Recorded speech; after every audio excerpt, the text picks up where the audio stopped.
नमस्कार दोस्तों, one India मैं प्रशांत आप सभी का स्वागत करता हूं। कोरोना की दूसरी लहर ने देश को बुरी तरीके से प्रभावित किया है। रोजाना लाखों मामले ना सिर्फ सामने आ रहे हैं बल्कि लाखों लोगों की अब तक मौत भी हो चुकी है। देश के कई राज्यों में पूर्ण तो कहीं आंशिक लॉकडाउन लगा हुआ है।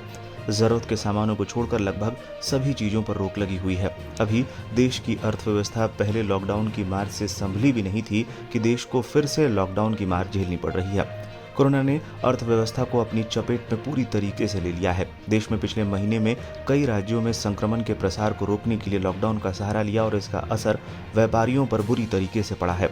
Confederation of all India traders ने बताया है कि पिछले 40 दिनों में ही घरेलू व्यापार को 7 लाख करोड़ का नुकसान हुआ है। व्यापारी संगठन ने वित्त मंत्री निर्मला सीतारमण को चिट्ठी लिखकर राहत की मांग की है।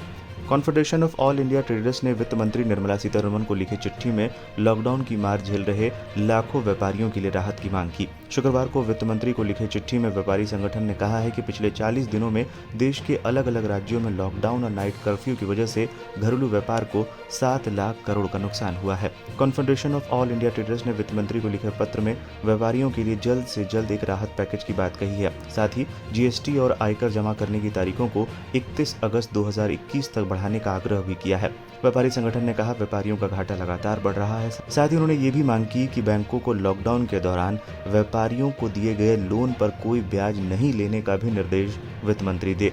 बता दें, इस बीच शुक्रवार को वित्त मंत्रालय ने अप्रैल 2021 के लिए इकोनॉमी रिव्यू रिपोर्ट जारी की है, जिसमें अर्थव्यवस्था की दूसरी लहर की चपेट में होने की बात मानी गई है। मंत्रालय ने कहा है कि वित्त वर्ष 2021-22 की पहली तिमाही में आर्थिक गतिविधियां कमजोर हो सकती हैं।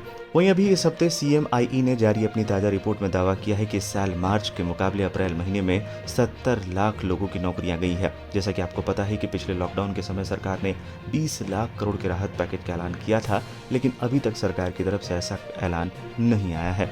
फिलहाल के लिए इस वीडियो में इतना ही। तमाम अपडेट्स के लिए बने रहे वन इंडिया के साथ।